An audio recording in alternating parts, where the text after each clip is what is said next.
जय श्री महाकाल दोस्तों, मैं आचार्य रंजना। जैसे कि आप सभी कह रहे थे मुझे कि दीदी सावन पर एक अच्छा सा वीडियो बनाइए जो हमारी मदद हो सके, तो आज मैं आप सब लोगों के लिए एक स्पेशल वीडियो लेके आई हूँ जो बाबा महाकाल से जुड़ा हुआ है और सावन से जुड़ा हुआ है।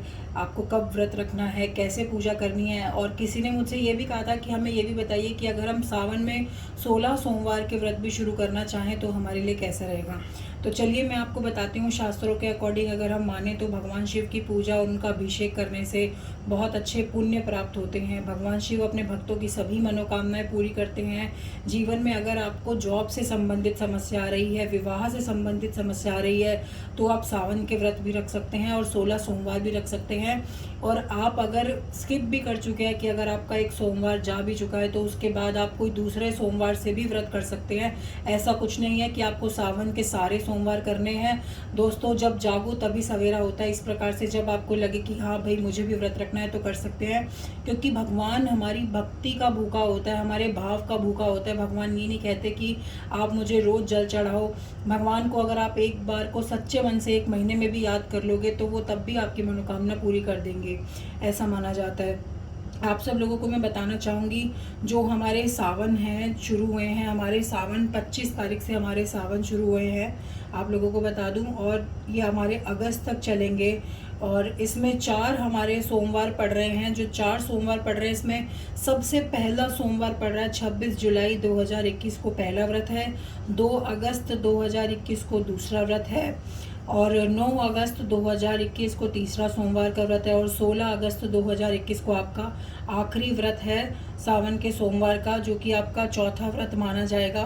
तो इस प्रकार से ये आपके सावन के सारे चारों के 4 व्रत की तिथि मैंने आपको बता दी। अगर आपने एक व्रत रख लिया है तो आप उसके बाद दूसरा व्रत भी रख सकते हैं। अगर आपने 2 स्किप कर दिए तो अगर आपका लास्ट का भी रहता है आप तो भी कर सकते हो। और इस बीच में आपका जो पूरा महीना रहेगा ये 25 जुलाई से लेके 22 अगस्त तक आपका सावन का हमारा पर्व रहेगा पूरा का पूरा, जिसमें आप पूजा कर सकते हैं। और मैं आप सभी लोगों को बताना चाहूँगी कि हिंदू धर्म का ये एक बहुत बड़ा और बहुत शक्तिशाली समय रहता है। अगर आपको रुद्राक्ष पहनना है, कोई भी रुद्राक्ष अगर आप पहनना चाहते हैं तो आप सावन में रुद्राक्ष पहन सकते हैं। अगर आपकी कुंडली में काल सर्प दोष है दोस्तों, तो महाशिवरात्रि के दिन, सावन की महाशिवरात्रि के दिन या सावन के किसी भी सोमवार पे आप अपने काल सर्प दोष की मुक्ति कराइए। अगर आपने बार बार पूजा कराइए, लेकिन अगर आपने सावन में एक बार काल सर्प दोष की पूजा करा ली तो आपके सारे दोष खत्म हो जाएंगे। और आपका करियर तो दोस्तों सितारे छुएगा, इतने अच्छे होते हैं। तो आषाढ़ मास का महीना समाप्त होने के बाद जो अपना ये सावन शुरू हो रहा है, ये 25 तारीख से हो रहा है, और इसमें बहुत अच्छा खास महत्व रहता है। 4 सोमवार पड़ रहे हैं जैसा कि मैंने आपको बता दिया है।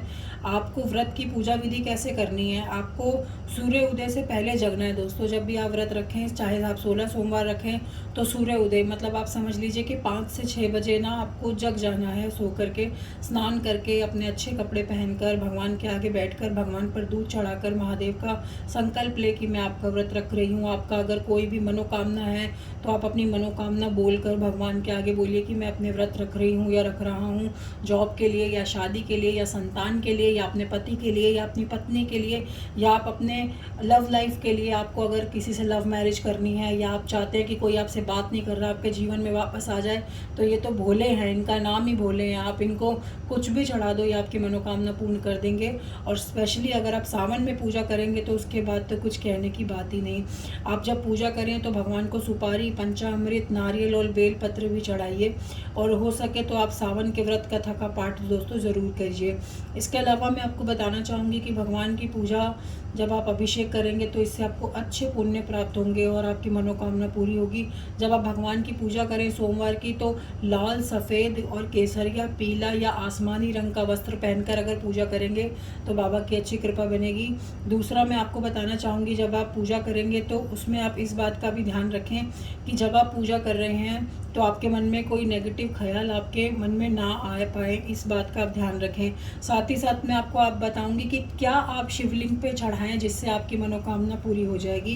कौन सी इच्छा पूरी करने के लिए शिवलिंग पर क्या चढ़ाना चाहिए और किस पेड़ के पत्ते आपको भगवान पर चढ़ाने हैं, दोस्तों अगर आपकी कोई एक अच्छी बड़ी मनोकामना है तो आप चाहें तो इसमें आप 1 महीने के लिए सावन के जो ये समय रहेगा इसमें आप अन्न त्याग सकते हैं, फलाहार पे रह सकते हैं। दूसरा, कुछ लोगों को शुगर की प्रॉब्लम रहती है तो अगर वो भी व्रत रखना चाहें तो रख सकते हैं, बीच में फल फ्रूट लेते रहें। जिन लोगों की कुंडली में या जिन लोगों की कुंडली में राहु केतु शनि अगर इस प्रकार के फल आपको मिल रहे हैं उन पापी ग्रहों के, तो भी अगर आप व्रत रखेंगे, पूजन करेंगे तो आपके जो खराब और नेगेटिव हमारे प्लैनेट हैं उनकी भी बुरी शक्तियाँ आपके जीवन से हटेंगी। तो पीपल के पेड़ के पत्ते की बात करते हैं, अगर आप भगवान पर पीपल के पेड़ के पत्ते चढ़ाएंगे तो आपके सभी जो बुरे ग्रह हैं उनके दोष खत्म होंगे और आपको धन का लाभ होगा। जब भी आप पूजा करें तो पीपल के पेड़ के पत्ते, ध्यान रखें कि पत्ते आपको जब आपको शिवलिंग पर चढ़ाने हैं तो आपको वो पत्ते तोड़ कर ही लाने हैं, आप नीचे पड़ा हुआ पत्ता नहीं लाएंगे।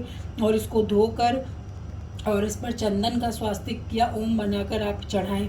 दूसरा, अशोक के पेड़ के पत्ते, जिन भी लोगों को संतान नहीं हो रही है या जो लोग बहुत बीमार रहते हैं या जिन लोगों को मान सम्मान नहीं मिलता है, ठेस पहुंचती है, तो उन सभी लोगों को कम से कम 5 अशोक के पत्ते हर सोमवार चढ़ाने हैं या पूरा सावन चढ़ाए। और दूसरा, बरगद के पेड़ के पत्ते, जिन भी लोगों को जीवन में हर प्रकार के बार बार कष्ट मिलते हैं, दुर्घटनाएं होती है, जिनके बार बार एक्सीडेंट हो जाते हैं, उनको बोलूँगी कि वो लोग सावन में बरगद के पेड़ के पत्ते भगवान पर चढ़ाएं, कम से कम 7 पत्ते। और दूसरी चीज़ मैं आपको बताऊंगी कि हर प्रकार की मनोकामना और हर प्रकार के दुखों से अगर आप अपना पीछा छुड़ाना चाहते हैं, अपना अंत करवाना चाहते हैं दोस्तों, तो उसके लिए आपको बेलपत्र, भगवान को बेलपत्र चढ़ाने हैं। बेलपत्र चढ़ाने से मनुष्य के सभी दुख दूर होते हैं और उनकी सभी मनोकामनाएं पूर्ण होती हैं। अब हम बात करेंगे नेक्स्ट, आम के पत्ते। भगवान शिव पर अगर हम आम के पत्ते से उनका अभिषेक करते हैं तो आपको बताना चाहूँगी कि हमारे जितने भी दुर्भाग्य हैं और जो हमारे बार बार धन के लॉस होते हैं, जो बार बार हम कर्ज में आ जाते हैं, तो उसके लिए आप आम के पत्ते चढ़ाइए भगवान पे। और दूध अगर हम चढ़ाते हैं भगवान को, इससे हमारे शरीर को मुक्ति मिलेगी, अच्छे रोगों से मुक्ति मिलेगी। शिवलिंग पर भांग चढ़ाने से हमारे खिलाफ जो लोग बुराइयाँ करते हैं, चुगलियाँ करते हैं, उन लोगों का नाश होता है, उन लोगों का मतलब वो लोग आपके लिए साइलेंट हो जाएंगे। अगर आप गेहूँ चढ़ाते हैं, साबुत गेहूँ, जैसे हमारे अगर गांव में हम गेहूँ बोते हैं तो हम सबसे पहले अपनी अनाज अपने देवी देवताओं को चढ़ाते हैं।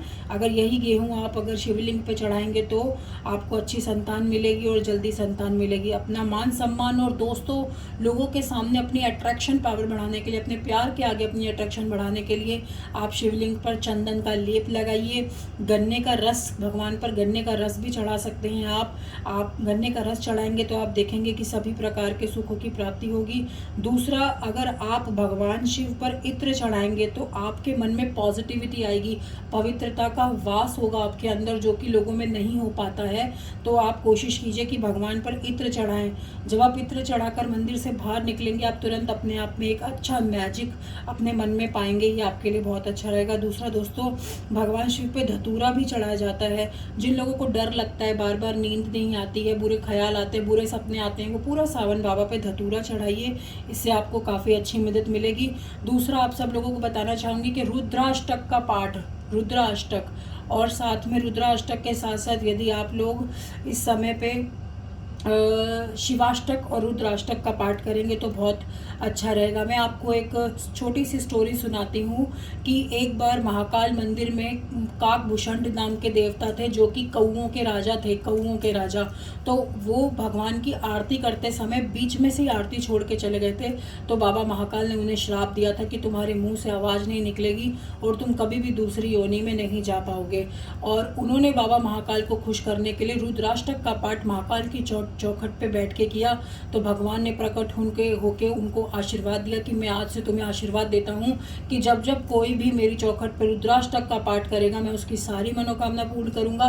और बाबा ने कहा कि मैं तुम्हारे रुद्राष्टक के पाठ से इतना प्रसन्न हुआ हूँ कि तुम आज के बाद मेरे पास ही रहोगे। आप कभी महाकाल मंदिर के गर्भगृह में जाएंगे तो देखना त्रिशूल के पास एक मंदिर फटा हुआ है, वहाँ पर एक गुफा बनी हुई है जिसमें काकभूषण आज भी आते हैं। आपने देखा होगा मंदिर जब खुलता है तो सबसे पहले बहुत सारे कौवे और पक्षी आते हैं, बाबा की परिक्रमा करके जाते हैं और रोज़ एक कौवा और एक कबूतर आता है उस काकभूषण गुफा में अपने दर्शन देके जाता है बाबा महाकाल को। ये एक सच्ची स्टोरी बता रही हूँ आप लोगों को।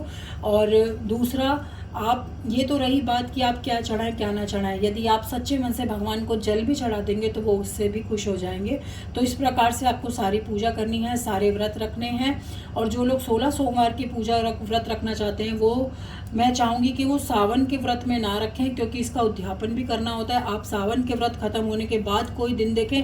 हाँ, अगर आपको अपने व्रत समाप्त करने हैं तो सावन के सोमवार में अपना व्रत समाप्त करेंगे तो अच्छा रहेगा। और दूसरा, आप इसमें सेंधा नमक का इस्तेमाल करके जैसे 9 देवी दुर्गा का व्रत रखते हैं ऐसा भी रख सकते हैं। और यदि कुछ लोग इस प्रकार से रखना चाहते हैं कि अनाज नहीं खाना चाहते तो वो कुट्टू का आटा या समा का आटा या सेंधा नमक का उपयोग करें। कुछ लोग अगर ये चीज़ें भी नहीं रख सकते तो फलाहार पे रहें और एक टाइम भोजन करके आप कुछ भी मीठी रोटी या दही का सेवन कर सकते हैं। और जिन भी लोगों को डायबिटिक है या कुछ है इस प्रकार से वो मीठा व्रत ना रखें, वो हो सके तो सेंधा नमक पे ही एक टाइम भोजन लेके अपना व्रत रखें। दोस्तों, रुद्राष्टक का पाठ और शिवाष्टक का पाठ करना बिल्कुल ना भूलें, ये बहुत चमत्कारी है।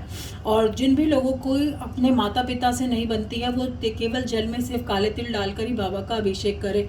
आशा करती हूँ आप सब लोगों को वीडियो बहुत पसंद आएगी। पूरे सावन आप मेरा ये वीडियो देखिए और सभी लोगों को शेयर कीजिए। कब क्या करना है, किस काम के लिए, ये सभी चीज़ों में आपके लिए अच्छा लाभदायक रहेगा।